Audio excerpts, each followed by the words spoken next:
रखना है यहाँ पे, ठीक है। तो चलिए अपन अब आज आप टॉपिक पे अपन चलते हैं आगे, जो हमारे बॉन्ड हैं, बॉन्ड से रिलेवेंट हमारा टॉपिक है, उस पर चर्चा करते हैं। देखिए चैप्टर 8 परिशांति कायम रखने और सदाचार के लिए प्रतिभूति। अब देखिए जैसे 106 से वो करीब 124 तक चलेगा, ये 125 से मेंटेनेंस शुरू हो जाता है, तो ये 124 तक चलने वाला है। तो यहाँ पे कुछ चीज़ें देखिएगा। देखिए दोष सिद्धि पर परिशांति कायम रखने के लिए प्रतिभूति आपसे पूछा जाए कौन कौन भरवा सकता है, तो यहाँ पे देखिएगा इनके अधिकारियों के नाम याद रखना है। पहले तो मार्जिनल नोट पूछा जाता है, दोष सिद्धि पर शांति बनाए रखने के लिए प्रतिभूति कौन सी धारा बताती है, 106, 107, 108, 109, 106 दोष सिद्धि पर 106। कौन से पदाधिकारी प्रतिभूति ले सकते हैं, कोर्ट ऑफ सेशन ले सकता है, जेएमएफसी ले सकता है, प्रथम क्लास दंडाधिकारी ले सकता है, अपील न्यायालय ले सकता है, पुनरीक्षण न्यायालय ले सकता है। 4 न्यायालय, 2 न्यायालय शुरू में दिए गए, 2 न्यायालय लास्ट के खंड में दिए गए, खंड नंबर 4 में दिए गए हैं। अपील न्यायालय और पुनरीक्षण न्यायालय खंड नंबर 4 में बताए गए। कितने वर्ष के लिए ले सकते हैं, तो 3 वर्ष के लिए ले सकते हैं परिशांति कायम रखने, प्रतिभूओं सहित या रहत पथ ले सकते हैं परिशांति कायम रखने के लिए। किन अपराधों में दोष सिद्ध किया जाता है, तो ये प्रतिभूति ली जाती है। तो यहाँ सब क्लॉज 2 में वो लिस्टेड दी गई है कि आईपीसी के चैप्टर 8 के अधीन दंडनीय कोई अपराध 153A, 153B, 154 के अधीन दंडनीय अपराध से भिन्न। अब देखिए ये यहाँ पे आईपीसी के अपराधों के बारे में ये बता रहे हैं कि इसमें चैप्टर 8 के अधीन अपराध, तो ये आप थोड़ा ध्यान दीजिएगा कौन कौन सी धाराएं यहाँ पे आती हैं। तो ये देखिएगा, ऐसा कोई अपराध जो या जिसके अंतर्गत हमला, आपराधिक बल या रिष्टी करना है। हमला, रिष्टी या आपराधिक बल तीनों आते हैं। आपराधिक अभितरास 506 के बारे में बताया गया, 506 की धारा आएगी। कोई अन्य अपराध जो परिशांति भंग हुई, परिशांति भंग आश्रित है, परिशांति भंग संभाव्य है। ये 3-4 कैटेगरी रखी है। ऐसा कोई याद आता चैप्टर 8 याद रखिएगा, जिसमें 3 अपवाद हैं, 153A, 153B। 153A कौन है, धर्म, निज भाषा, ऐसा कुछ है ना, धर्म, मूल वंश, जाति, निवास स्थान और भाषा के आधार पर डिस्क्रिमिनेशन पे कुछ ऐसा है यहाँ 153A में। अखंडता 153 में राष्ट्रीय अखंडता के ऊपर है, वो 3 वर्ष जुर्माना दोनों, 5 वर्ष और जुर्माना पूजा स्थल में, दोनों में दंड एक जैसे हैं। 154 में 1000 रुपये दंड लगता है, जो बाइकरियस लाइबिलिटी, स्वामी का दायित्व है, कोई अपराध होता है तो बताने का। तो इन 3 धाराओं को छोड़ के, ये 3 धाराओं पे लागू नहीं होता, ये ध्यान दीजिएगा। ये नेगेटिव में लिखा है, जो धारा 153A, 153B, 154 के अधीन दंडनीय अपराध से भिन्न है, इन 3 धाराओं को छोड़ के अन्य धाराओं पे लागू होता है। देखिए सब क्लॉज 3 कहती है, अपील पर अगर अपास्त कर देते निर्णय, अगर दंडित किया गया है, अपील पे क्या कर देते, दोष मुक्त कर देते। तो यहाँ पे एक चीज़ ध्यान दीजिएगा, जो बॉन्ड भरवाए वो शून्य हो जाएंगे। बॉन्ड कैसे हो जाएंगे, शून्य हो जाएंगे, ये आपको ध्यान देना है। आगे बढ़ते हैं 107 पे। अन्य दशाओं में परिशांति कायम रखने के लिए प्रतिभूति। अब देखो दोष सिद्धि पे आप लोग समझ रहे हैं, 106 में हमने ए नामक व्यक्ति को दंडित किया, क्या उसने किसी को धमकी दी है जान से मारने की, तो उससे एक बॉन्ड भरवा लिया मैंने ए नामक व्यक्ति से। कब, दंड देने के बाद 7 साल की सज़ा की, और 7 साल की सज़ा के बाद एक बॉन्ड भरवा लिया। बॉन्ड भरवा लिया कि अब अगले 3 साल तक आपको पुलिस की जानकारी में, न्यायालय की जानकारी में रहना है, कहीं नहीं जाएंगे, सूचित करते रहेंगे सज़ा भोगने के बाद। तो ये 106 लगती है। अब एक व्यक्ति डाउटफुल है कि भैया इस तरह का अपराध कर सकता है, इस तरह का डाउटफुल है, तो 107 के अंतर्गत बॉन्ड भरवाते उससे।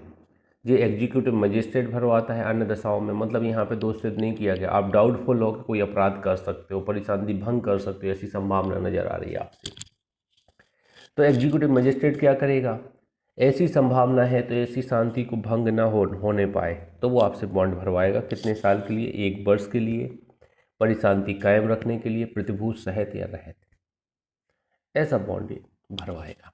बस इतना ही याद रखना है, आगे याद नहीं रखना है। सब क्लॉज 108 में आ जाइए।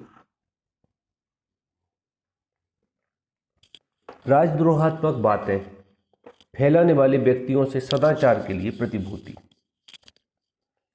अब देखिए आपने देखा ना, जैसे कन्हैया टाइप के लोगों का, जैसे मैंने चर्चा की है, दिल्ली यूनिवर्सिटी के स्टूडेंट हैं, जेएनयू के जहाँ के हों, तो राजद्रोहात्मक बातें, कुछ बातें ये सरकार के विरोध में फैला रहे हैं, सरकार की नीतियों के खिलाफ फैला रहे हैं, जिससे आदमी भड़के और राजद्रोही टाइप के अपराध करें। तो कार्यपालक मजिस्ट्रेट, एग्जीक्यूटिव मजिस्ट्रेट क्या कर सकता है? ऐसे लोगों से बॉन्ड भरवा सकता है सदाचार के लिए 1 वर्ष के लिए प्रतिभूओं सहित या रहित, ऐसा बॉन्ड भरवा सकता है। कौन कौन से अपराध आना चाहिए यहाँ थोड़ा बहुत लिस्टेड किया गया है। जैसे यहाँ लिखा है, मौखिक लिखित रूप में बातें फैलाता है, फैलाने का दुष्प्रेरण करता है, प्रयत्न करता है। क्या 124 से 153 है, 153 भी 295 के अधीन दंडनीय अपराध। किसी न्यायाधीश से जो उसके पदीय कर्तव्यों को निर्वहन में कार्य कर रहा है, कार्य करने का तात्पर्य रखता है, संबद्ध कोई बात आपराधिक अभित्रास मानहानि की कोटि में आती है। किस आईपीसी की धारा 292 में अश्लील वस्तु विक्रय के लिए बनाता, उत्पादित, प्रकाशित करता, रखता, निर्यात आयात करता, प्रभरण भाड़े पर, सार्वजनिक प्रदर्शित, किसी प्रकार परिचालित करता। तो ये देखिएगा, तो यहाँ पे कुछ धाराएं जो लिखी हैं, तो उन धाराओं को थोड़ा यहाँ पे ध्यान दीजिएगा। वो सारी धाराएं यहाँ पे आएंगी, इनको आप थोड़ा ध्यान दीजिएगा। कि राजद्रोह वाली धारा आएगी, धर्म मूलवंश के आधार पर विभेद वाली धारा आएगी 153B, राष्ट्रीय अखंडता वाली धारा आएगी 295A। यहाँ 295A में कुछ धमकी नमकी के संबंध में कुछ ऐसा है। आपराधिक अभित्रास 506 आएगी, और मानहानि कौन सी 499, 500 आएगी। अश्लील वस्तु विक्रय 292 आएगी। इनके अधीन कोई बातें फैला रहा है, कुछ ऐसा काम कर रहा है जिससे क्या होगा, ओरली यहाँ पे ओरली या लिखित तौर पे प्रभावित हो रहा है, तो उनसे बॉन्ड भरवाया जा सकता है 1 साल के लिए। 109 में संदिग्ध व्यक्तियों से सदाचार के लिए प्रतिभूति एग्जीक्यूटिव मजिस्ट्रेट भरवाता, 1 वर्ष के लिए भरवाता है।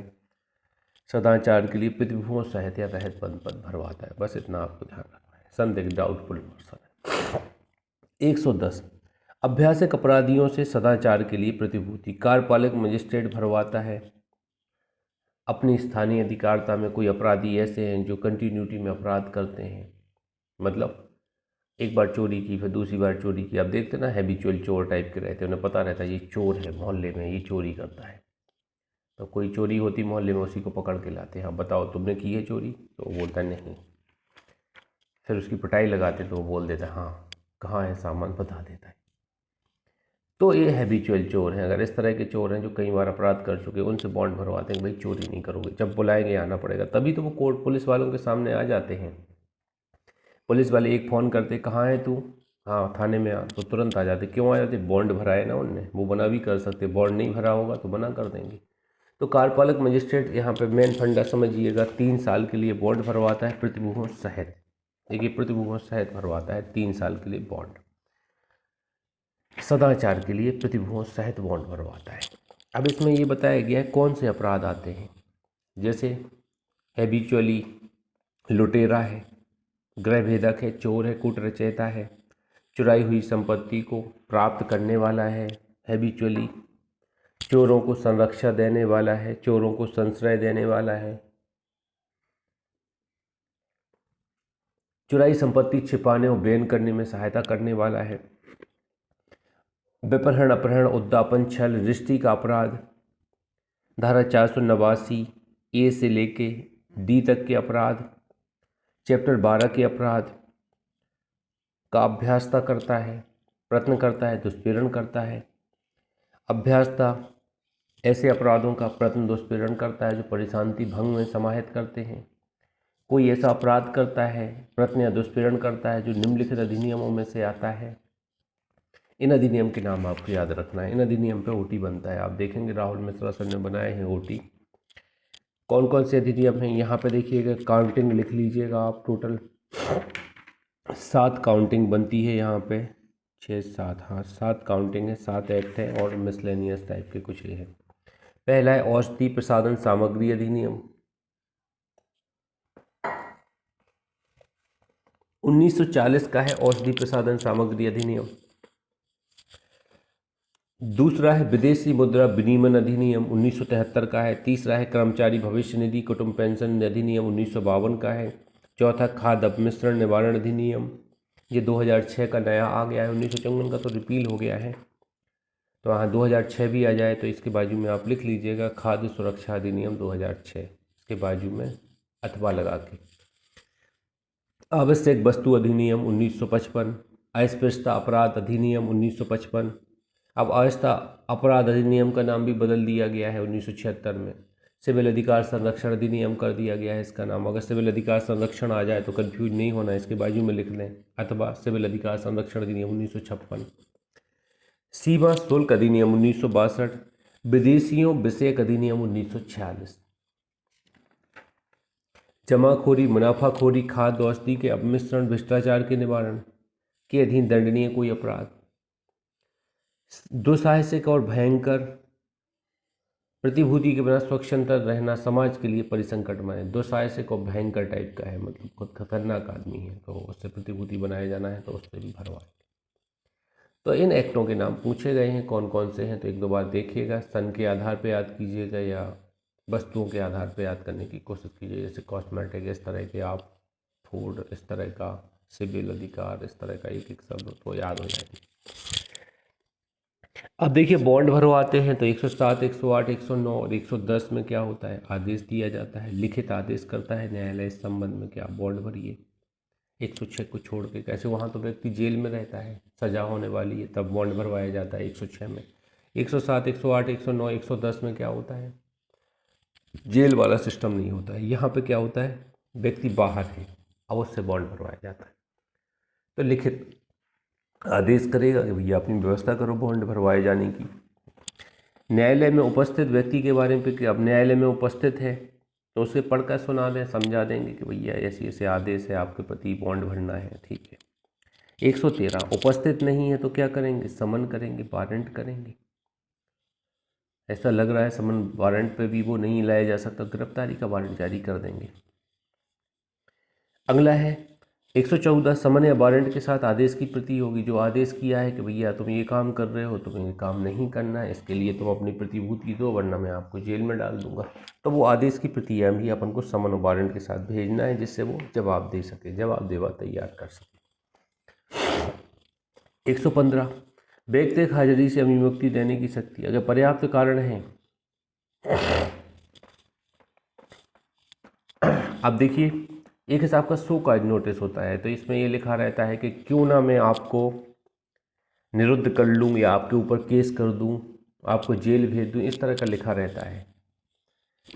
तो यहाँ पे स्पष्ट कीजिए कि क्यों ना, तो मतलब शो कॉज नोटिस टाइप का रहता है ये आदेश कि आपको जवाब देना पड़ेगा जाके, जैसे रासुका का लगता है ना नोटिस कि क्यों ना 3 साल के लिए दिला बदल कर दें आपको, आप अपराधी प्रवृत्ति के व्यक्ति हैं, आपके ऊपर केस चल रहे हैं तो आपको जवाब देना पड़ेगा, ऐसे ही यहाँ पर रहता है।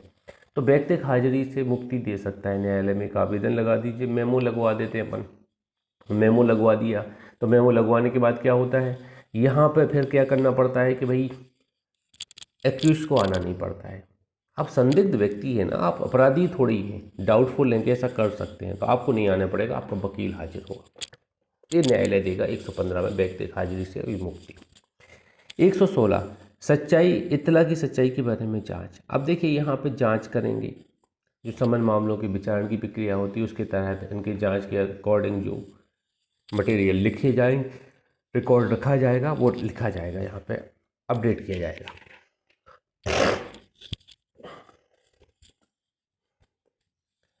सब क्लॉज 6 कहती है इसकी कि ऐसी जो जांच होगी वो 6 माह के अंदर पूरी की जाएगी। कितने माह के अंदर, 6 माह के अंदर पूरी की जाएगी, इसका सब क्लॉज 6 ऐसा बोलता है।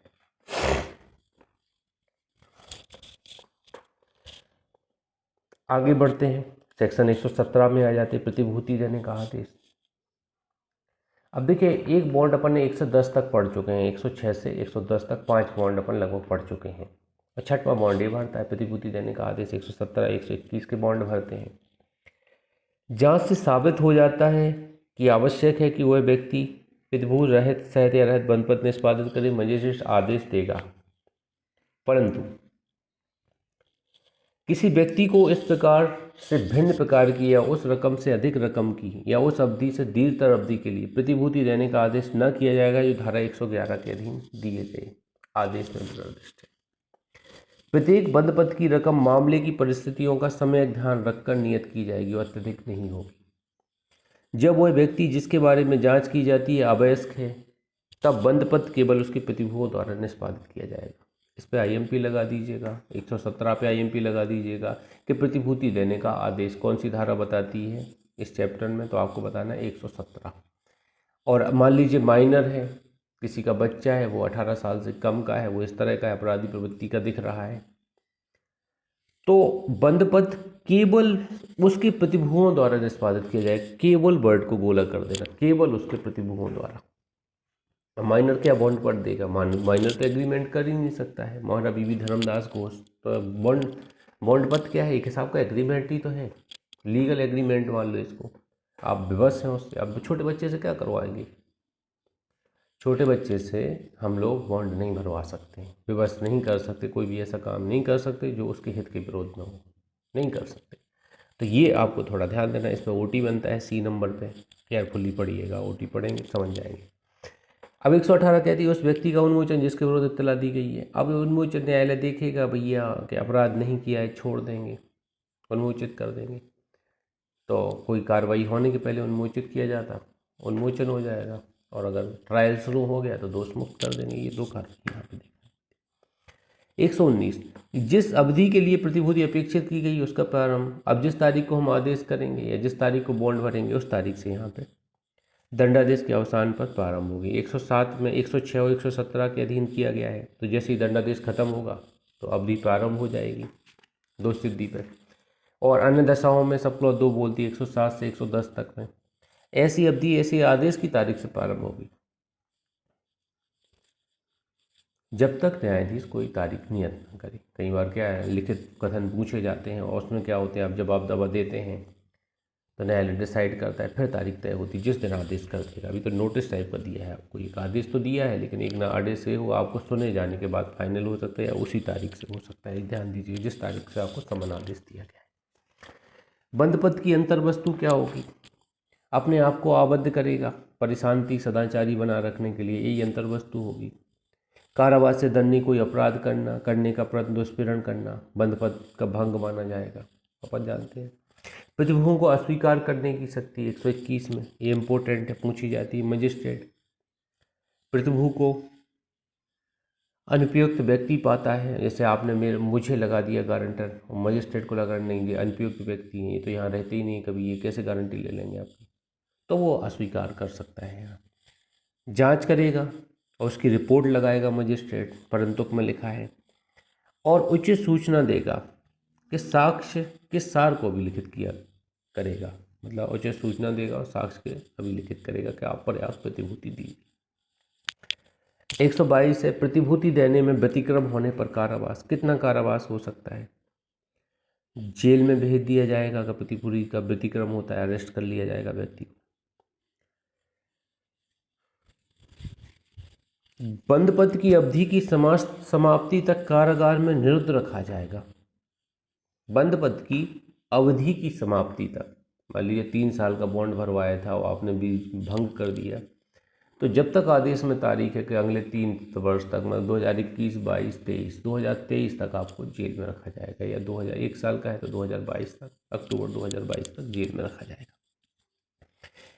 सब क्लॉज बी बोलती है, बी की सेकंड लास्ट लाइन है, बोलती है बंद पद की अवधि की समाप्ति तक कारागार में निरुद्ध रखा जाएगा।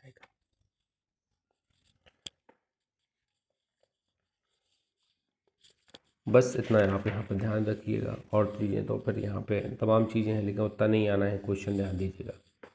इसकी सब क्लॉज 7 देखिए। अब ऐसे व्यक्ति को जेल में रखेंगे तो कारावास कैसा होगा? सादा होगा कि कठोर होगा? इस पे OT बनते हैं। सब क्लॉज 7 पे OT बनता है, 8 पे OT बनता है।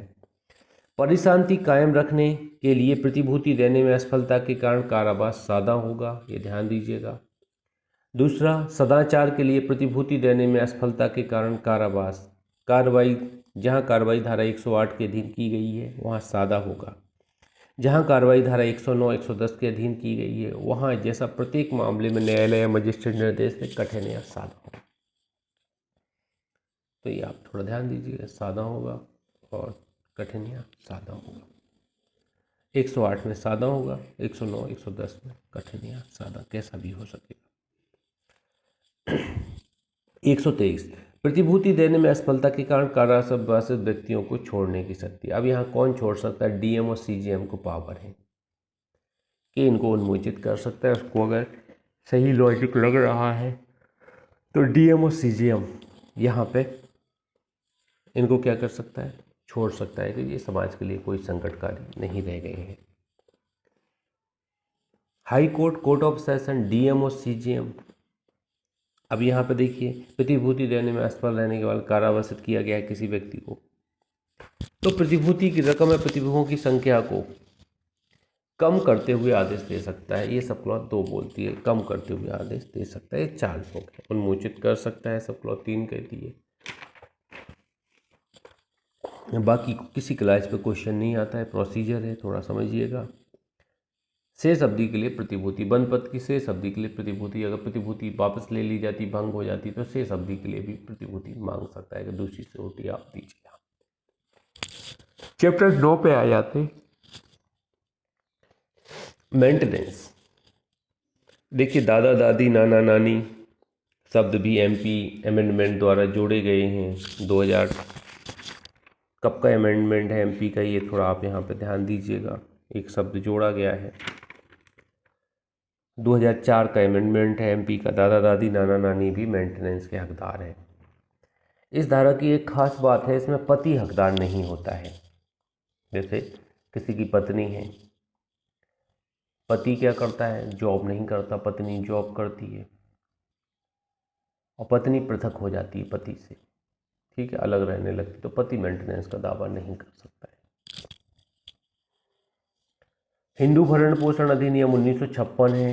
हिंदू मेंटेनेंस एंड दत्तक ग्रहण अधिनियम 1956 है। इसकी धारा 24 के अंतर्गत पति मेंटेनेंस की मांग कर सकता है। ये इसलिए बता रहे हैं, कैसे इंटरव्यू में इस तरह के क्वेश्चन पूछे जाते हैं कि बताओ पति मांग कर सकता है इसमें, तो आपको कंफ्यूज करने की कोशिश की जाएगी। आपसे पूछा जाएगा कि भाई क्या पढ़ के आए हो, तो आप बोलेंगे सर पढ़ के आए सभी सब्जेक्ट। अच्छा, कौन सा सब्जेक्ट अच्छा है तुम्हारा, किससे पूछें? अब मुझसे पूछा गया था, मैंने कहा यार एक स्पेशल बता देंगे तो ये पकड़ डालेंगे अपन को, कहीं ना कहीं फंसाएंगे। तो मैंने कहा सर मोस्टली सारे सब्जेक्ट पढ़ के आए। मेरा आंसर यही था उनसे। अगला क्वेश्चन था, IT एक्ट कब बना था? हमने कहा श्रीमान जी सूचना प्रौद्योगिकी अधिनियम 2000 में आया जी। क्वेश्चन, एक क्वेश्चन आता है, फिर उससे संबंधित क्वेश्चन अच्छा आता है। आपके आंसर पर डिपेंड करता है। आप अगर ज़्यादा अच्छे आंसर दे रहे हैं, वो समझ जाते हैं ये कुछ नहीं बता रहा है, चुपचाप हो गया है, तो वो टॉपिक छोड़ देते, नए पे आ जाते। उनको लग रहा है ये बता रहा है। जैसे हम ही हैं, जैसे आपसे क्वेश्चन पूछ रहे हैं कि IPC में कितनी धाराएँ हैं, तो आप बता देंगे, तो हम क्या सोचेंगे अब इससे और टफ क्वेश्चन पूछा जाए। दूसरा क्वेश्चन पूछेंगे, फिर तीसरा, या फिर हम सद्भावना में आपसे क्वेश्चन पूछेंगे। 2 ही हमारे पास अंतर हो सकते हैं। या तो हम ही सोचेंगे ये बहुत स्मार्ट बन रहा है तो इससे और टफ क्वेश्चन पूछा जाए, या ये पूछेंगे और कितना आता है, थोड़ी सद्भावना में पूछते हैं। तो या तो हमारे अंदर थोड़ी बहुत ये आएगा, या ईगो आ जाएगा। एक चीज़ बताएं, ईगो आ सकता है एक टीचर स्टूडेंट के बीच में, ऐसे ही वहाँ पर रहता है बोर्ड के बीच में। और एक दूसरी चीज़ ये हो सकती है कि हमारे स्टूडेंट देखो इसको अच्छी मेमोराइज हो रहा है, तो हम उसको मोटिवेट करने के लिए और क्वेश्चन पूछते हैं इजीली। तो ये 2 तरीके होते हैं किसी व्यक्ति के, तो वही तरीके वो अपनाते हैं। ह्यूमन साइकोलॉजी है ये। तो पत्नी, संतान और माता पिता के भरण पोषण के लिए आदेश 125 बताती है। पर्याप्त साधनों वाला व्यक्ति, व्यक्ति शब्द के अंतर्गत स्त्री पुरुष दोनों आते हैं। पत्नी का मेंटेनेंस करने में असमर्थ है। धर्मज, अधर्मज, अवैध संतान है जो विवाहित नहीं है।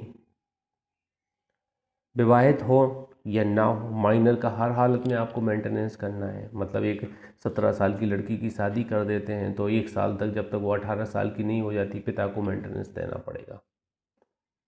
और 18 प्लस की लड़की की शादी कर दी है, फिर मेंटेनेंस उसका पति ही देगा, पिता को देने की ज़रूरत नहीं है।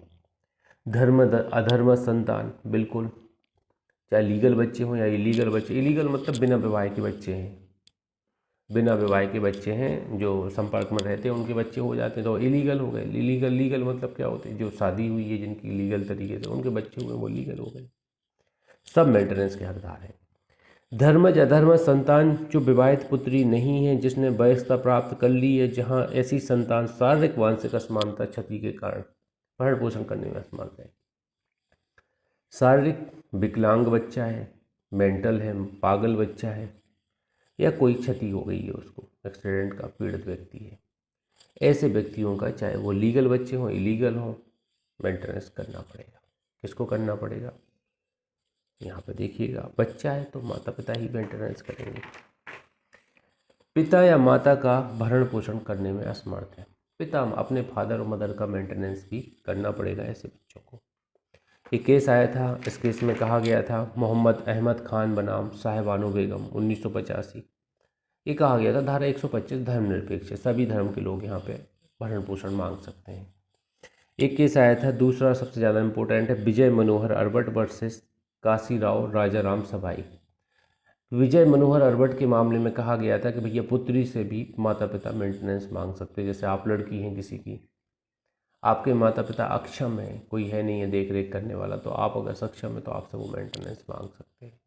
तो ऐसा कभी होना नहीं चाहिए कि हमें अगर रिश्ते हैं तो हमें कभी कहना पड़े, कोई कमज़ोर अगर रिश्तों में पड़ जाए। बात तब है जब आप हेल्प भी करें, मदद भी करें या सहयोग भी करें और जिताएं भी ना।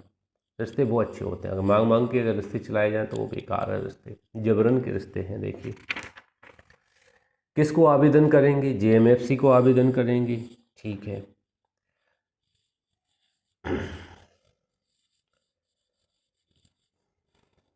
अंतरिम भरण पोषण दिला सकता है जेएम मजिस्ट्रेट, सेकंड परंतु कहता है अंतरिम भरण पोषण का मामला 60 दिन के भीतर निपटाया जाएगा। कितने दिन के भीतर निपटाया जाएगा? 60 दिन के भीतर निपटाया जाएगा अंतरिम भरण पोषण का मामला। ये भी आप ध्यान दीजिएगा।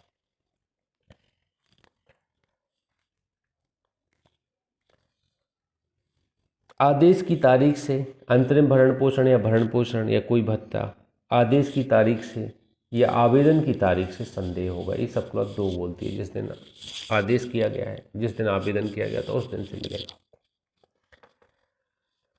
421 से 425 के प्रोविजन यहाँ पे लागू हो जाएंगे। पर्याप्त कारण के बिना असफल रहता है तो कैसे उद्घीट किया जाएगा वसूली करने के लिए? अगर नहीं देता है वो तो 1 माह का कारावास है,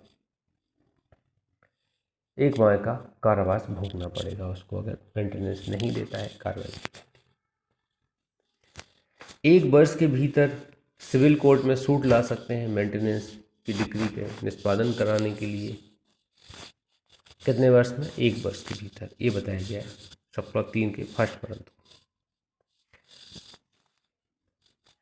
अब देखिए, पति कहता है कि साथ रहे, वो पति के साथ रहने से इनकार करती है। तमाम ये लॉजिक हैं कुछ यहाँ पे, तो किन्हीं आधारों पर न्याय संगत आधार हो सकेंगे, आदेश किए जा सकेंगे इसमें 125 के अंदर।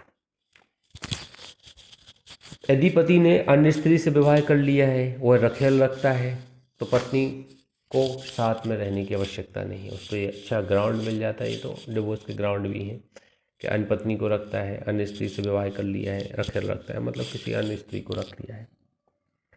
चौथा, भरण पोषण नहीं दिया जाएगा 3 कंडीशनों में। कब? जब जाड़ता की दशा में रह रही है पत्नी, बिना किसी कारण के पति के साथ रहने से इनकार कर रही है, पारस्परिक सहमति से पृथक रहे हैं तो मेंटेनेंस की जरूरत नहीं।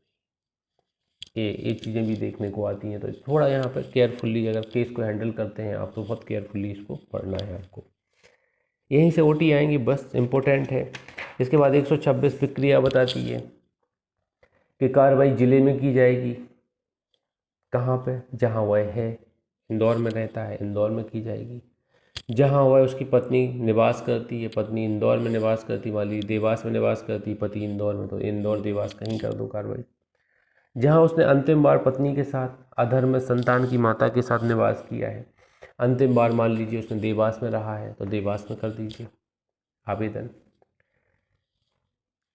ऐसा यहाँ पर ध्यान दिया जाएगा। समन मामलों की प्रक्रिया बेहद की जाएगी। मामले को विचारण को निपटारण करने के लिए एक्स पार्टी निर्णय किया जाता है। 3 माह तक के लिए एक्स पार्टी निर्णय किया जा सकता है, 3 माह में उसको अपास्त किया जा सकता है। और ऐसे निर्णय के विरुद्ध रिवीजन होगा, अपील नहीं होती है, रिवीजन होता है ऐसे निर्णय। तो ये आपको यहाँ पे परंतुक में बताया गया है। भत्ते में परिवर्तन कर सकता है, दोनों पक्षकारों पर लागू होती है 127। अगर परिवर्तन होगी, पति की स्थिति बदल गई, पहले वो 20,000 की नौकरी करता था, अब वो 80,000 की नौकरी कर रहा है, तो 5,000 ही ले हैं उससे नहीं, आप ज़्यादा पैसे मिलेंगे। 25% भरण पोषण की डिक्री बहुत होती, 1/3 होती है, मान लो टोटल सैलरी का 1/3 मिलता है पत्नी को, बहुत बड़ी डिक्री मानी जाती मेंटेनेंस की। इसलिए बना के चलना चाहिए पत्नी से, कब क्या दिक्कत हो जाए बड़ी प्रॉब्लम है। तो यहाँ पे देखिएगा भत्ते में परिवर्तन दोनों पक्षकारों पर लागू होता है।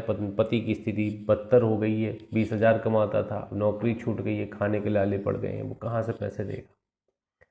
कुछ कम किए जा सकते हैं कि 5,000 देते अब 2,000 कर दो मंथली। स्थिति बदल गई, ज़्यादा पैसा हो गया है, पत्नी खुद IAS बन गई है सूर्यवंशम जैसी, तो उसको क्या चाहिए, 2-4 हज़ार आपसे लेके वो क्या करेगी। तो आप रिक्वेस्ट कर सकते हैं श्रीमान जी वो कमा रही है, आप उल्टा हमें दिलवा दो मेंटेनेंस। तो ये चीज़ें हैं, 125 में तो मिलेगा नहीं पति को, ये आपको खुद पता है। तो यहाँ पे परिवर्तन किया जा सकता है भत्ते को, न्यायालय देखेगा कि अब वो तो सक्षम है, ज़रूरत नहीं है, तो कम कर सकता है, आंशिक कर सकता है। स्त्री पुनः विवाह कर ले, देखिए सब क्लॉज 3 कहती है पुनः विवाह स्त्री कर ले तो मेंटेनेंस की हकदार नहीं है। तलाक पर एक मुश्त राशि ले ले, लमसम राशि ले ले कि एक साथ आप तो 5 लाख दे दो हमें, छोड़ छुट्टी, तुम अपने रास्ते हम अपने रास्ते, हमें कोई मतलब नहीं तुमसे। ऐसा होता है, मुफ्ती ऐसे ही होता है। हर महीने वाला झंझट कम लोग पालते हैं, इकट्ठा ले लेते लमसम राशि और हो गए। जैसे हम लोग थे, एक बार एक कोचिंग में पढ़ने गए, 2010 में ही पढ़े हम लोग ADPO के लिए। तो मेरे गांव के ही थे, ठाकुर के लड़के हैं, तो उनकी फ़ीस थी कितनी, 40,000 रुपये फ़ीस थी वहाँ पे। तो हमने बहुत रिक्वेस्ट की, सर कम कर दीजिए, 30,000 ले लीजिए, तमाम 1 रुपया कम करने को तैयार नहीं। तो हम लोगों ने एक आइडिया किया कि 10,000 अपन को कम देना है, तो हमने कहा 2 लोगों के हम सीधे 70,000 रुपये लेके गए। 70,000 रुपये 2 लोगों के निकाले और सर के सामने रख दिए, सर ये 70,000 रुपये हैं, 10,000 नहीं दे पाएंगे, आप बोलो तो ऐसा, वरना दूसरी जगह पढ़ लेते हैं। अब इकट्ठे पैसे देखते तो टीचर सोचता है कि चलो यार अब आ जाने दो, जो कुछ आया तो आया। तो उन्होंने ले लिए, वैसे वो 1 रुपये कम नहीं कर रहे थे, तो वैसे में हम लोगों ने 10,000 रुपये बचा लिए थे उनकी कोचिंग। तो ऐसा हो जाता है, ये लमसम वाली राशि ऐसे ही है कि पत्नी सोचती है कि बार बार फिर हमें इन्हीं से इंटरफेस करना पड़ेगा, लड़ाई झगड़े होते, तो एक साथ पैसे ले लेते हैं, तो वो डिसाइड हो जाता है, कम हो जाता है, ज़्यादा भी हो सकता है, जैसा वो डिसाइड हो जाए। अभ्यर्पण कर दिया है, यहाँ भी स्त्री चाहती है कि नहीं नहीं अब पति खाए पिए हमें मतलब ही नहीं है, इसके साथ हम रह नहीं सकते, बस ना मुझे कुछ पैसे चाहिए। ऐसी स्त्रियाँ भी होती हैं हमारे हिंदू धर्म में, कूट कूट के भरी हुई स्त्रियाँ हैं ऐसी, वो नहीं लेती अपने पति से। तो क्या होता है, तो वो अभ्यर्पण त्याग देती है, तो भी यहाँ पे उसको मेंटेनेंस देने की ज़रूरत नहीं है। तो ये 3 चीज़ें ABC में बताई गई हैं। 128 से भरण पोषण के आदेश का प्रवर्तन, प्रति निःशुल्क दी जाएगी, मजिस्ट्रेट आदेश का प्रवर्तन कराएगा, बस खत्म बात। चैप्टर 10 लोक व्यवस्था और प्रशांति बनाए रखना, लोक व्यवस्था और प्रशांति बनाए रखना। 129 से 148 तक की बात यहाँ पे की गई है, जो आपको थोड़ा देखना है। देखिए, सिविल बल के प्रयोग द्वारा जमाव को तितर बितर करना, 129। कितना पढ़ना है, कार्यपालक मजिस्ट्रेट, थाना प्रभारी, सब इंस्पेक्टर से आनिम्न, ये यहाँ पे सिविल बल का प्रयोग कर सकते हैं तितर बितर करने के। 130 जमाव को तितर बितर करने के लिए सशस्त्र बल का प्रयोग कौन करा सकता है, उपस्थित उच्चतम पंक्ति का एग्जीक्यूटिव मजिस्ट्रेट, DM SDM जो होते हैं उच्चतम पंक्ति के होते हैं। जब यहाँ पे जमाव को तितर बितर करना है, गोली चलवाना है, जैसे कहीं पे बहुत ज़्यादा विद्रोह हो गया, नियंत्रित नहीं हो रहा है, तो DM या SDM आदेश करता गोली चला दो, मर जाने दो 2-4 को, 2-4 मरेंगे तभी शांति होगी यहाँ पे, वरना वो मानेंगे नहीं और बहुत नुकसान हो सकता है, कई लोग मारे जाएंगे, एक दूसरे से लड़ेंगे, तो फायरिंग करवा देते ये लोग। तो ये 130 में होता है ये। सिविल बल में तो नॉर्मली लाठी चार्ज करवा दिए, आंसू गैस के गोले, पानी की बौछार करवा दी, ये सिविल बल में आते हैं, मैं आपको बता दूँ। 131 जमाव को तितर बितर करने की सशस्त्र बल के कुछ अधिकारियों की शक्ति। अब आर्म्स फोर्स के अधिकारी होते हैं, तो कमिश्नर लेवल का या राजपत्रित अधिकारी होना चाहिए, तो वो सशस्त्र बल कर सकता है। राजपत्रित मतलब 2nd क्लास। जैसे कमिश्नर कौन होता है, जैसे देखिए ब्रिगेडियर टाइप का अधिकारी हो, ब्रिगेडियर इस तरह का अधिकारी हो। कमांडिंग ऑफिसर राजपत्रित अधिकारी होता है, आपको पता है। लेफ्टिनेंट कमांडिंग ऑफिसर जो 2nd ग्रेड ऑफिसर होते हैं, BSc लेवल पे अपॉइंटमेंट होता है इनका, तो ये यहाँ पे आदेश कर सकते हैं। इनके अंडर में एक टोल रहती है, एक छोटी सी टोली रहती है 10-12 कैंडिडेट की, जिसको ये सुपरविजन करते हैं, बटे रहते हैं वहाँ पे आदमी में, आपको भी ध्यान देंगे तो ये आदेश कर सकते हैं। 132 छोड़ दीजिएगा, प्रोटेक्ट करने की बात की गई है। जितने अधिकारी हैं 129, 130, 131 में आदेश करते हैं सशस्त्र सिविल बल या आपराधिक दांडिक बल का उपयोग करने की, तो उनके ऊपर कोई कार्रवाई नहीं की जाएगी। ये यहाँ पे बचाव दिया गया 132 में। 133 न्यूसेंस हटाने के लिए आदेश। अब देखिए न्यूसेंस क्या है, सिविल प्रकृति का मैटर माना जाता है। कौन सी धारा बताती है? 133 धारा बताती है। आईपीसी में कौन सी धारा है? 268 है। 290 में फाइन बताया गया, 200 रुपये शायद फाइन है। आप आदेश कौन दे सकता है न्यूसेंस हटाने का? तो आपको आवेदन करना पड़ेगा, किसको? जिला मजिस्ट्रेट को करना पड़ेगा, एसडीएम को करना पड़ेगा, या स्टेट गवर्नमेंट द्वारा सशक्त एग्जीक्यूटिव मजिस्ट्रेट, आप तहसीलदार वगैरह को भी कर सकते हैं आप। तो डीएम, एसडीएम या राज्य सरकार द्वारा सशक्त मजिस्ट्रेट को आवेदन करेंगे, वो आदेश करते हैं, इसके अंदर सशक्त आदेश करते हैं। तो नदी हटाना, पेड़ पौधे हटाना, जीव जंतु हटाना, भवन हटाना, या लोक मार्ग पर कोई अवलंब लगाए गए हैं, तालाब कुएं से पानी नहीं लेने दे रहा, कोई असुविधा पैदा हो रही, वो सारी यहाँ पे कंटेंट दिए गए 133, उन सबको हटाने का आदेश दे सकता है। ऐसे आदेश के विरुद्ध आप क्या कर सकते हैं? पुनरीक्षण उपचार मिलता है। किसी सिविल न्यायालय में प्रश्नगत नहीं किया जाएगा ऐसे आदेश को। और लोक स्थान के अंतर्गत स्पष्टीकरण बताया गया, संपत्ति, राज्य की संपत्ति, पड़ाव के मैदान, स्वच्छता या आमोद प्रमोद के प्रयोजन के लिए खाली छोड़े गए मैदान आते हैं। ये 3-4 चीज़ें यहाँ पे आती हैं, ध्यान दीजिएगा। 134 आदेश की तामील अधिसूचना। प्रतिस्थापित तामील भी कर सकते, चस्पा तामील भी कर सकते, अपन कर सकते, जैसे समन का तामील करते वैसे ही। जिस व्यक्ति को आदेश संबोधित है वह उसका पालन करेगा या कारण दर्शित करेगा, तो पालन करना पड़ेगा, हाजिर होना पड़ेगा आपको कोर्ट में, पालन करना पड़ेगा, कोर्ट के आदेश की अवज्ञा नहीं कर सकते। 136 उसके ऐसा करने में असफल रहने पर परिणाम क्या होगा? 188 में दंडित कर देंगे। लोक सेवक के आदेश की अवज्ञा 188 इंडियन पीनल कोड में दंडित किया जाएगा। 136 बोलती है। 137 बोलती है जहाँ लोक सेवा, लोक अधिकार के अस्तित्व से इनकार किया जाता है, तो वहाँ क्या होगा? लोक अधिकार के इनकार करने पे यहाँ पे देखिएगा मजिस्ट्रेट जांच करेगा 137 के अंतर्गत। और यहाँ पे कोई अधिकार का अस्तित्व का मामला है तो सक्षम न्यायालय में विनिश्चय के लिए भेजा है। एंटाइटल के बारे में बात होगी तो सिविल सूट लगेगा, इसमें सबको 2 बताती है। 138 जहाँ वह कारण दर्शित करने से के लिए हाजिर है, वहाँ पे क्रिया क्या होगी? समन मामले के अनुसार की क्रिया अपन अपनाएंगे, वो आ जाएगा तो सुनते जाएंगे, लिखते जाएंगे। इशू तो चार्ज फ्रेम नहीं होते समन मामले में, अपन को पता है। स्थानीय अन्वेषण के लिए निर्देश देने और विशेषज्ञ की परीक्षा करने की मजिस्ट्रेट की शक्ति, तो यहाँ पे निर्देश दे सकता है, परीक्षा कर सकता है। 140 मजिस्ट्रेट की लिखित अनुदेश आदि देने की शक्ति, ये भी धारा से पता चल रहा है, कोई काम की धारा नहीं है। 141 भी आप छोड़िएगा। 142 जांच के लंबित रहने तक व्यादेश। आपसे पूछा जाता है कौन सी धारा इंजेक्शन व्यादेश के संबंध में बताती है सीआरपीसी की? 140, 141, 142, 143, आपको लगाना 142। पुनरावृत्ति, लोक न्यूसेंस को रोकने का आदेश दिया गया है, फिर भी उसकी पुनरावृत्ति कर रहे हैं आप, फिर से कर रहे हैं एक बार रोकने के बाद भी, तो यहाँ पे कौन आदेश कर सकेगा आपको? तो यहाँ पे देखिएगा 143 कहती है डीएम, एसडीएम, स्टेट गवर्नमेंट या डीएम द्वारा सशक्त कार्यपालक मजिस्ट्रेट। स्टेट गवर्नमेंट और डीएम द्वारा सशक्त कार्यपालक मजिस्ट्रेट, इन 3 में से कोई आदेश कर सकेगा यहाँ पे 143। ठीक है। न्यूसेंस से आशंकित खतरे के अर्जेंट मामले। अब देखिए यहाँ पे कर्फ्यू वाली बात हो रही है। 144 एडमिनिस्ट्रेटिव, प्रशासनिक प्रगति का मामला ये होता है कर्फ्यू। अब कर्फ्यू में क्या होता है? न्यूसेंस से आशंकित खतरे के अर्जेंट मामले में आदेश जारी करने की शक्ति किसकी शक्ति होती है? तो यहाँ देखिएगा डीएम की होती है, एसडीएम की होती है, स्टेट गवर्नमेंट द्वारा सशक्त एग्जीक्यूटिव मजिस्ट्रेट, जो 133 में हुई यहाँ पे।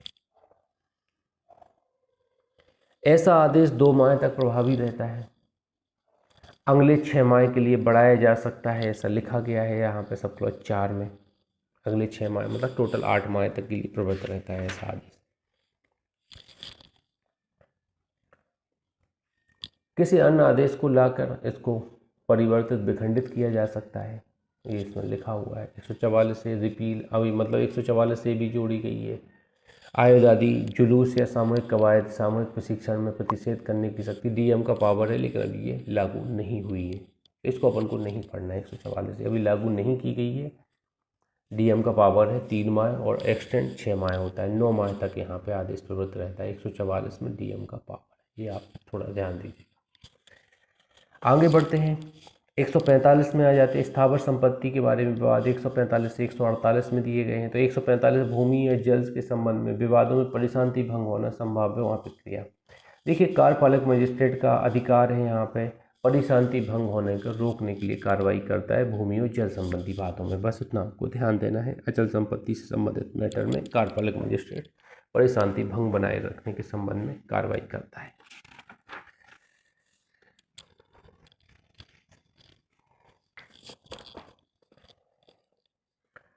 इसके बाद 146 में आ जाएंगे। यहाँ पे एक केस मैंने 145 पे आपको शायद बताया था, भारत संघ बनाम अजीब उन्नासा खातून। शांति भंग के खतरे का निवारण करना है। 145 का उद्देश्य शांति भंग के खतरे का निवारण करना है, अजीब उन्नासा खातून में कहा गया था। 146 विवाद की विषय वस्तु की कुर्क करने की और रिसीवर नियुक्त करने की शक्ति। अब विवाद की विषय वस्तु है, उसको कुर्क करने और रिसीवर नियुक्त करने की शक्ति यहाँ बताई गई है 146 में। कौन करेगा? मजिस्ट्रेट कर सकेगा। कौन? एग्जीक्यूटिव मजिस्ट्रेट को ही पावर है। आगे बढ़ते हैं,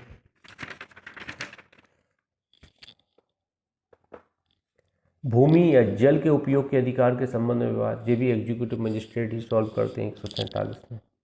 ये भी देख लीजिए। स्थानीय जांच कौन करता है? 148 में डीएम करता है, एसडीएम करता। डीएम एसडीएम करते नहीं है, ये आदेश देते हैं किसको? अपने अधीनस्थ एग्जीक्यूटिव मजिस्ट्रेट को कि आप स्थानीय जांच की। ज़्यादातर तहसीलदार नायब तहसीलदार को इन्वॉल्व किया जाता है कि जाइए आप लोकल विजिट करके आइए। तो स्थानीय जांच इनके द्वारा की जाती है।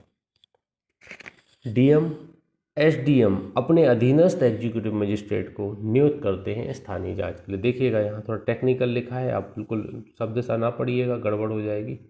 अपने अधीनस्थ एग्जीक्यूटिव मजिस्ट्रेट को आदेश करेंगे। चैप्टर 11 में आ जाते हैं पुलिस का निवारक कार्य। पुलिस का संज्ञेय अपराधों का निवारण करना।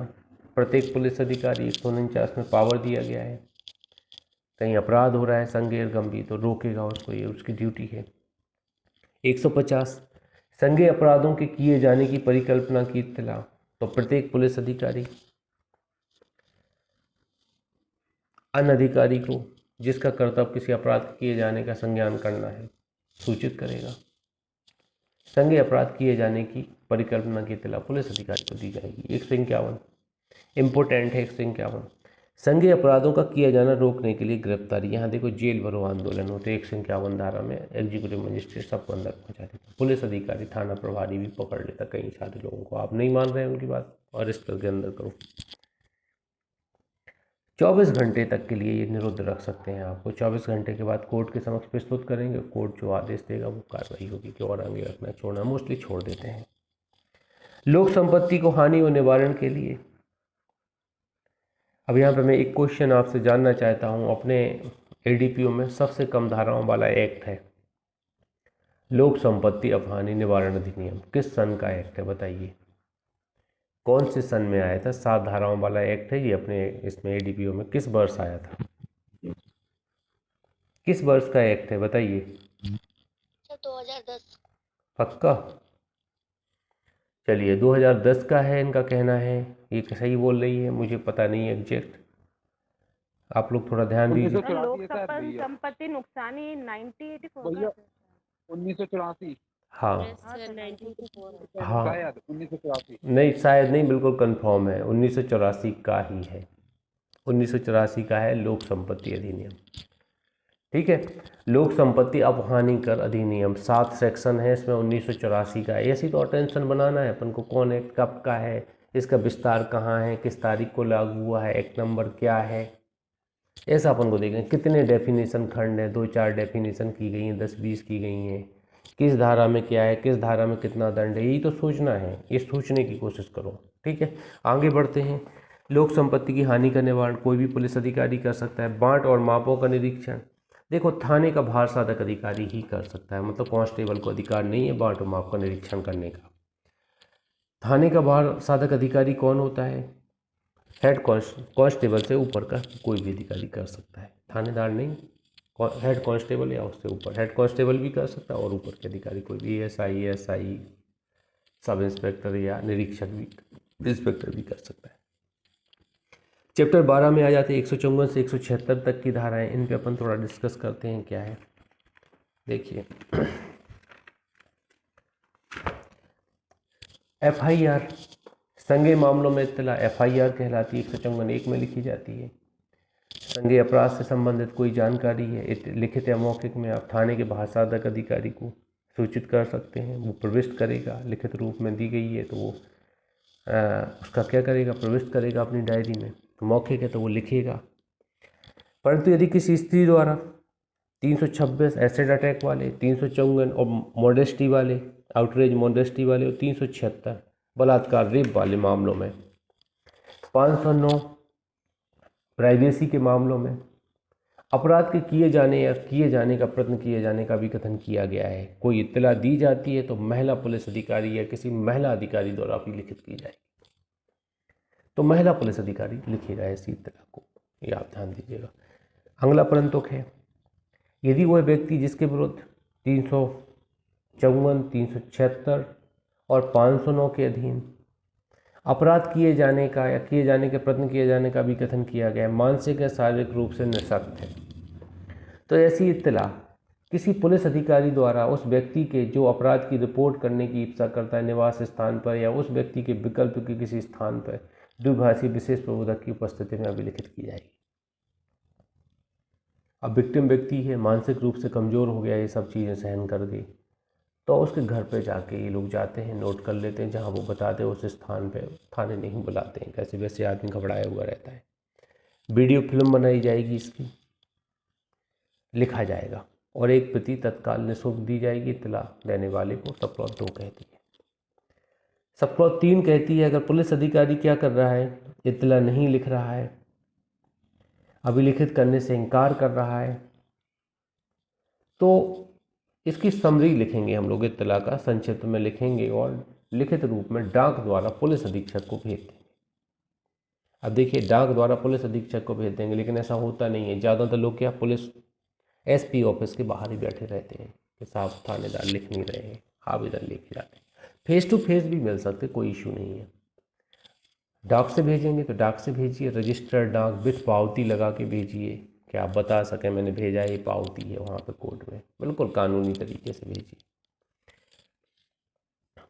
एसपी स्वयं अन्वेषण करेगा या संबंधित अधीनस्थ अधिकारियों को निर्देश देगा कि अन्वेषण कीजिए, रिपोर्ट लिखिए, ये यहाँ बताया गया है। 155 असंज्ञेय मामलों के बारे में इत्तला और ऐसे मामलों का अन्वेषण। अब एनसीआर लिखी जाती है, जो अब पुलिस अधिकारी को पता चल रहा है कि कोई असंज्ञेय मामला है, कम गंभीर मामला है, तो वो यहाँ पर रिपोर्ट लिखेगा। किसमें? पुलिस थाने में आप रिपोर्ट लिखाने जाएंगे तो असंज्ञेय मामले की कॉपी होगी, उसमें लिखेगा, डायरी में लिखेगा। सब क्लॉज 2 कहती है कि मजिस्ट्रेट के आदेश के बिना अन्वेषण नहीं करेंगे, ये मजिस्ट्रेट आदेश देगा तब अन्वेषण करेंगे। सब क्लॉज 3 कहती है कि वारंट के बिना गिरफ्तार करने की शक्ति के सिवाय अन्वेषण के बारे में सभी शक्तियाँ होंगी जो संज्ञेय मामले में, इसको अरेस्ट नहीं कर सकते बिना वारंट के। असंज्ञेय मामले में वारंट चाहिए तभी अरेस्ट कर पाएंगे, लेकिन इन्वेस्टिगेशन करने के पूरे पावर संज्ञेय मामले जैसे ही है। सब क्लॉज 3 कहती है। सब क्लॉज 4 कहती है दो या अधिक अपराधों में से किसी एक से कम एक संज्ञेय है। अब मान लीजिए आप जैसे खाना स्पाइसी है, मान लीजिए एक सब्जी स्पाइसी है और एक सब्जी नॉन स्पाइसी है, तो यहाँ पे क्या बोलेंगे अपन? स्पाइसी बोलेंगे तो ठीक है, जो खाने वाले हैं स्पाइसी बच जाएंगे। ऐसे यहाँ पे है संज्ञेय और असंज्ञेय मामला है तो संज्ञेय मामला मान के चला जाएगा। 87 पढ़े थे अपन लोग, वैसी बात यहाँ पे कही गई है। सब क्लॉज 4 एफआईआर दर्ज होगी उसकी, फिर कि साधारण चोटें भी हुई हैं और गंभीर चोट भी है तो एफआईआर मानी जाएगी। ठीक है, 156 संज्ञेय मामले का अन्वेषण करने की पुलिस अधिकारी की शक्ति। देखिए यहाँ पे 154 में रिपोर्ट दर्ज होती है, इन्वेस्टिगेशन करता है पुलिस अधिकारी। अन्वेषण करने की प्रक्रिया क्या होगी ये अपन ने थोड़ा पढ़ लिया है, इसको मैं ज़्यादा एक्सप्लेन नहीं करूँगा क्या प्रक्रिया होगी। 157 में दी गई है। रिपोर्ट कैसे दी जाएगी ये देख लीजिएगा। अन्वेषण का प्रारंभिक जांच करने की शक्ति है, देख लीजिएगा 159, उतना इम्पोर्टेंट नहीं है। साक्षियों की हाजिरी की अपेक्षा करने पुलिस अधिकारी की शक्ति। देखिए पुलिस अधिकारी लिखित आदेश द्वारा, कौन करेगा? जो अन्वेषण कर रहा है पुलिस अधिकारी, वो लिखित आदेश देगा कि थाने में हाजिर हो, और उस व्यक्ति की वहाँ पे क्या कर सकता है, वो परीक्षा कर सकता है 160 में। साक्षियों की हाजिरी की अपेक्षा करने की पुलिस अधिकारी, तो यहाँ आदेश कर सकता है पुलिस अधिकारी के आप जो अन्वेषण कर रहा है वो अधिकारी के थाने में हाजिर हो, आपसे पूछताछ करना है। लेकिन इसका परंतोक है जो 4 लोगों के बारे में बताता है, 15 वर्ष से कम आयु का है, 65 वर्ष से कम आयु की स्त्री है, 65 वर्ष से कम आयु का है, या किसी स्त्री से या शारीरिक मानसिक निःशक्त व्यक्ति से उसके निवास स्थान से भिन्न स्थान पर हाजिर होने की अपेक्षा नहीं की जाएगी। अब ऐसे लोगों को नहीं बुलाएंगे थाने में जो 15 साल से कम का है, बच्चा डर जाए, 65 साल से ज़्यादा बुजुर्ग हैं, चलने में अक्षम है, उन्हें बुलाएंगे दिक्कत होगी। स्त्री है, मानसिक शारीरिक रूप से निःशक्त व्यक्ति है, तो उसको भी नहीं बुलाएंगे, उसके घर पर जाके ही अपन पूछताछ कर लेंगे क्या हुआ। 161 द्वारा साक्षियों की परीक्षा। देखिए यहाँ पे साक्षियों की परीक्षा 161 के बयान होते हैं, बोलते हैं घटना स्थल पे जो व्यक्ति मौजूद होते हैं उनकी अपन पूछताछ करते हैं, इन्वेस्टिगेशन करता है, वो बयान दर्ज किए जाते हैं। 161 के यही बयान है, वो मौखिक रूप में दिए जाते हैं, वो लिखता है, वो अपने शब्दों में लिखता है और उसको एक बार पढ़ के सुनाता है, उसके साइन करवा लेता है। ये यहाँ पे कई बार ऑडियो विजुअल भी बनाया जाता है, वीडियो रिकॉर्डिंग की जाती है उनकी। 376 वाले, 354 वाले, 509 वाले मामलों में महिला पुलिस अधिकारी इन बयानों को लिखती है। पुलिस द्वारा लिखे गए बयान होते हैं, यहाँ पर साइन करवाए जाते हैं। अब साइन की स्थिति क्या है? 162 बताती है पुलिस से किए गए कथनों का हस्ताक्षरित न किया जाना, कथनों का साक्ष्यों उपयोग जरूरी नहीं है आप साइन करें, उस पर बाध्य नहीं है आप। कैसे आर्टिकल 20 आपको बचाव देता है सेल्फ इंक्रिमिनेशन का। अब आप अपने विरुद्ध में कोई भी बयान नहीं दे सकते, ऐसा नहीं बोल सकते, तो आप यहाँ पर साइन करने के लिए बाध्य नहीं है। आप मामले से बाहर के लोग हैं, आपने कुछ बता दिया हमें, आपने नाम दे दिया, कोर्ट में आ रहे, यही बहुत बड़ी बात है, हम आपसे बात नहीं करेंगे, साइन करो यहाँ पे। तो साइन करने से यहाँ पे रोक है कि आप चाहें कर दें ना चाहें, मोस्टली कर देते हैं लोग साइन।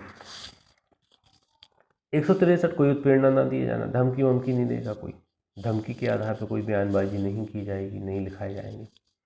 स्वीकृतियाँ और कथनों को भी लिखित करना, कोई कथन किए जाते हैं, स्वीकृतियाँ की जाती हैं एडमिशन के। मान लीजिए मैंने अपराध किया, कन्फेशन बोलेंगे यहाँ पे, कन्फेशन किया जाता है, तो कौन लिखेगा? एमएम लिखेगा, महानगर मजिस्ट्रेट लिखेगा या जुडिशियल मजिस्ट्रेट लिखेगा, इन दो को पावर होते हैं।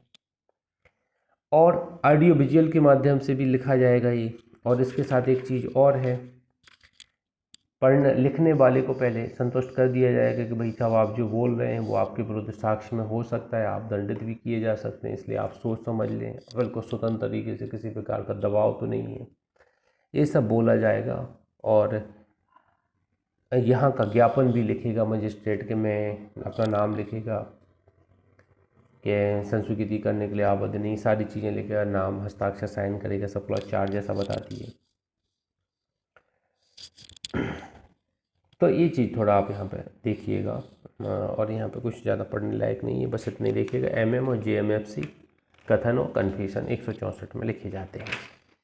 164 में बलात्संग के पीड़ित व्यक्ति की चिकित्सीय परीक्षा की जाती है। 164 में मतलब जो रेपिस्ट है, पीड़ित व्यक्ति मतलब जो विक्टिम व्यक्ति है, विक्टिम व्यक्ति की यहाँ पे मेडिकल एग्जामिनेशन किया जाता है। कोशिश ये करना चाहिए कि अगर इस तरह का कोई केस आता है तो इमिडिएटली हमें कोशिश करना चाहिए 24 घंटे में मेडिकल एग्जामिनेशन हो जाए, वरना 24 घंटे बाद क्या होता है, कुछ सारे स्ट्रेच अपन वहाँ से ले नहीं सकते हैं, बहुत सारे एविडेंस यहाँ से हट जाते हैं, उनका उचित कम हो जाता है एविडेंस का। और यहाँ पे ये देखिएगा 24 घंटे के भीतर इसके चिकित्सक के पास भेजेगा और वो यहाँ पे तैयार करेगा, सारी चीज़ें यहाँ पे लिखी हुई हैं, क्या क्या चीज़ें देखेगा, मतलब वो पूरा एग्जामिनेशन करता है, कहाँ पे स्पॉट है बॉडी में, चिन्ह है, कहीं अगर कोई गलत हुआ है तो उसके कोई स्पॉट, तमाम चीज़ें। कुछ टेस्टों के नाम हैं, आप देखिएगा, आपको पता है, नेट पे आप सर्च कीजिएगा तो आपको यूट्यूब पे पता चल जाएगा एक रेप विक्टिम के साथ कौन से एग्जामिनेशन किए जाते हैं, मैं बता नहीं सकता, आप सर्च कीजिएगा। 165 पुलिस अधिकारी द्वारा तलाशी, यहाँ तलाशी ले सकता है 165 में। 166 में पुलिस थाने का भाषादक अधिकारी कब किसी अन्य अधिकारी से तलाशी वारंट जारी करने की अपेक्षा कर सकता है, ये भी छोड़िएगा।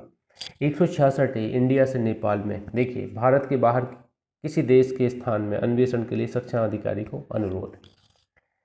एक पिक्चर आई थी, मैंने देखा था, आपने देखा हो शायद, अक्षय कुमार और तापसी पन्नू की थी, बेबी पिक्चर, बेबी ही पिक्चर थी। अच्छी फाइटिंग दिखाई गई है तापसी पन्नू की, लगता है कि ये लेडी सिंगम लेडीज टाइप की है, बढ़िया फाइटिंग करती है वो। नेपाल जाते हैं एक अपराधी को, साइबर अपराधी को पकड़ने के लिए ये लोग। तो अब यहाँ पे देखिए, अन्वेषण करना है आपको किसी अन्य देश में, तो सक्षम प्राधिकारी को अनुरोध करना पड़ेगा। अन्वेषण अधिकारी की पंक्ति से वरिष्ठ अधिकारी को आवेदन करता है कि साक्ष्य उपलब्ध हो सकता है। दांडिक न्यायालय अनुरोध पत्र भेजकर उस प्राधिकारी से सक्षम अनुरोध कर सकता है, क्या कर सकता है कि व्यक्ति की मौखिक परीक्षा की जाए। कहाँ पे? जो भारत से बाहर है ऐसे व्यक्ति, तो यहाँ पे सुपीरियर से अपन मांग कर सकते हैं। अब नेपाल से इंडिया आया है कोई व्यक्ति, भारत के बाहर के किसी देश या स्थान से भारत में अन्वेषण के लिए किसी न्यायालय या प्राधिकारी को अनुरोध पत्र। अब नेपाल से कोई इन्वेस्टिगेशन करना चाहता है इंडिया, तो 166B के अंतर्गत रिक्वेस्ट, लेटर ऑफ रिक्वेस्ट भेजना पड़ता है यहाँ पे, बड़े अधिकारी भेजते हैं, तब अनुमति इंडिया देगी। इसी तरह की अनुमति इंडिया को लेनी पड़ेगी, कहाँ? नेपाल से। 167, 24 घंटे के अंदर अन्वेषण पूरा ना किया जाए तो क्या होगा? 57 को आगे बढ़ाती है धारा, 167 बढ़ाती है, क्या होगा? पुलिस अधिकारी मैक्सिमम 15 दिन के लिए पुलिस रिमांड पर दे सकता है। मैक्सिमम 2 या 3 दिन के लिए पुलिस रिमांड दी जाती है, 15 दिन के लिए पुलिस रिमांड देते, पूछताछ करो, पिटाई लगाते दम से यहाँ पे। 15 दिन से ज़्यादा नहीं, 15 दिन से आगे अगर फिर से रिमांड की मांग की जाती तो यहाँ नहीं दिया जाएगा, मैक्सिमम 15 दिन है।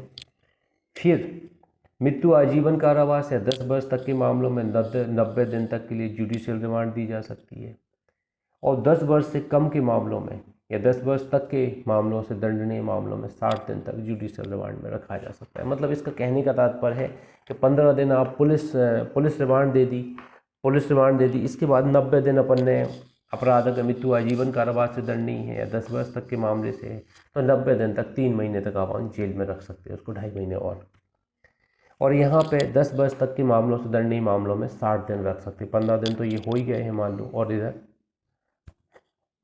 45 दिन और मान लो, 50-60, हाँ 45 दिन और मान लो और रख सकते हैं। 2 या 3 दिन को पुलिस रिमांड देते हैं, 15 दिन को नहीं देते हैं मोस्टली, आपको मैं ये बता दूं, 2 या 3 दिन को पुलिस रिमांड देते हैं। चलिए आगे बढ़ते हैं। बहुत बड़ा मच्छर था, मैंने इसको मार दिया, मेरा ही खून पीता। चलिए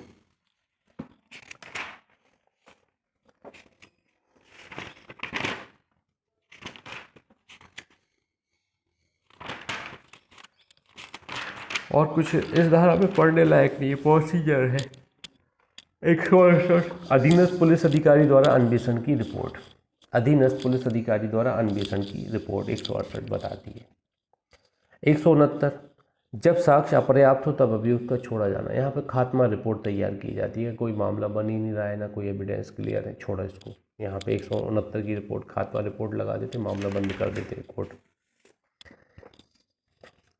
जब साक्ष्य पर्याप्त है तब मामला मजिस्ट्रेट के पास भेजा जाना। 170, अब साक्ष्य देखने पर न्यायालय को लग रहा है कि नहीं भाई मामला बन रहा है, तो वो संबंधित मजिस्ट्रेट के पास भेज दिया जाएगा। जमानती जमानत दे देंगे, अजमानती जेल में भेज देंगे। प्रतिभूति ले लेंगे चाहे, अगर प्रतिभूति आवश्यकता है। 171 छोड़ दीजिएगा। 172 में आ जाएंगे अन्वेषण में कार्रवाइयों की डायरी। अब देखिए, पुलिस डायरी रोजनामाचा और केस डायरी होती है, तथ्यों के आधार पर होती है। इन्वेस्टिगेशन ऑफिसर जब कोई अपराध की FIR दर्ज की जाती है, NCR, तो जाता है घटनास्थल पर, जो जांच करता है, जितने बजे गया, कितने बजे आया, किस किस से बात की, वो सारी चीज़ें वो डे बाई डे लिखता है हर मामले में। ये बड़ा काम होता है पुलिस वालों का, तो पर डे यही लिखते रहते हैं। आपने ज़्यादा बुद्धि ना मानिएगा, थाने जाएंगे तो आप समझ जाइएगा ये लिखा पढ़ी कर रहा है, लिख रहा होगा मन से गप लिख देते हैं। वहाँ गए, थाना स्थल पे गए, घटना स्थल पे गए, 2 घंटे पूछताछ की, और जाते हैं 10 मिनट के लिए, 2 घंटे 3 घंटे लिख देते हैं, मनगढ़ंत रहती है। इसका ज़्यादा तात्विक औचित्य नहीं रहता है। फिर भी न्यायालय जब कभी एविडेंस के तौर पर इसको बुला लेता है, ग्राह्यता न का ग्राह्यता न्यायालय के विवेक पर निर्णय है। सब क्लॉज 2 कहती है इसकी साक्ष्य रूप में नहीं हो सकती, नो एविडेंस वैल्यू बताती